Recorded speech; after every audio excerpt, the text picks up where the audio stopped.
আপনার সেন্ট্রাল ব্যাংকের যে এটিএম কার্ড রয়েছে সেই এটিএম কার্ড যদি কোনো কারণে চুরি হয়ে যায় অথবা ড্যামেজ হয়ে যায় এবং বিরলতম ঘটনায় আপনার সেই এটিএম কার্ডটি আর কাজ করছে না, তো এই অবস্থায় আপনি আপনার ব্রাঞ্চ অফিসে যাবেন এবং ব্রাঞ্চ অফিসে গিয়ে আপনি এরকম একটি ফর্ম নিয়ে নেবেন।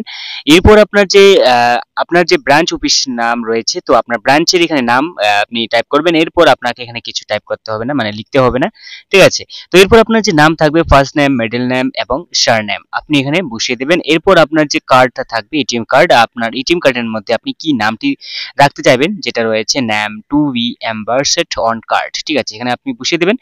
তো এরপর আপনার ফাদার্স বা হাজব্যান্ড নেম আপনি, আপনার যদি ফাদার্স নেম থাকে তো আপনি ফাদার্স নেম, যদি আপনি মহিলা হয়ে থাকেন, যদি আপনি বিবাহিত তো এখানে আপনার হাজব্যান্ড নেম, ঠিক আছে? তো এরপর আপনার ডেট অফ বার্থ আপনি এখানে বসিয়ে দেবেন। এরপর আপনার জেন্ডার মেল না ফিমেল এখানে আপনি টিক মার্ক করে নেবেন, ঠিক আছে?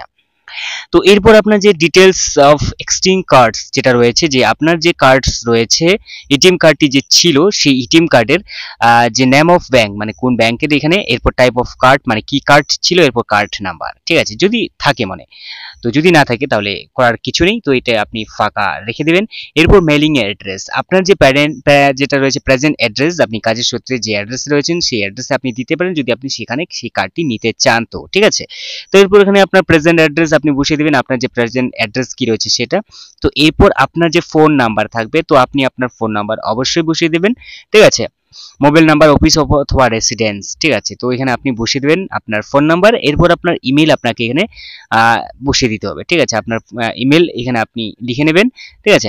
এরপর আপনার যে অ্যাকাউন্টস যেটা রয়েছে তো এখানে আপনার ব্রাঞ্চের নাম, ঠিক আছে? এরপর অ্যাকাউন্টস যেটা রয়েছে অ্যাকাউন্ট টাইপ, তো আপনার যে অ্যাকাউন্টটি ছিল সেটা কোন অ্যাকাউন্ট, সেভিং নাকি কারেন্ট, ঠিক আছে, ইত্যাদি। তো এরপর আপনার অ্যাকাউন্ট নাম্বার, এরপর টাইটেল আপনার নাম, প্রথম লেটার আপনি বসিয়ে দেবেন, মানে যেটা প্রথম নাম রয়েছে।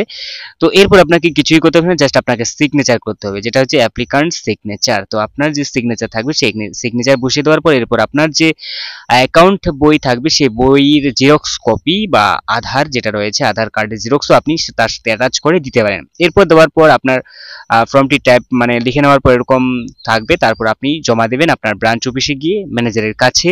তো এরপর আপনার এটা মাসখানেকের মধ্যেই কিন্তু আপনার মেলিং অ্যাড্রেসে চলে আসবে এবং তার জন্য কিন্তু অবশ্যই ৩৬৪ টাকা মানে ৫৪ টাকার মতন প্রায়, হ্যাঁ যাই হোক ৩৫৪ টাকার মতন কিন্তু আপনাকে এটিএম কার্ডের জন্য চার্জ দিতে হবে। তো এই ছিল আজকে ছোট্ট একটা ভিডিও, দেখা হচ্ছে পরবর্তী নতুন ভিডিওতে। Bye bye.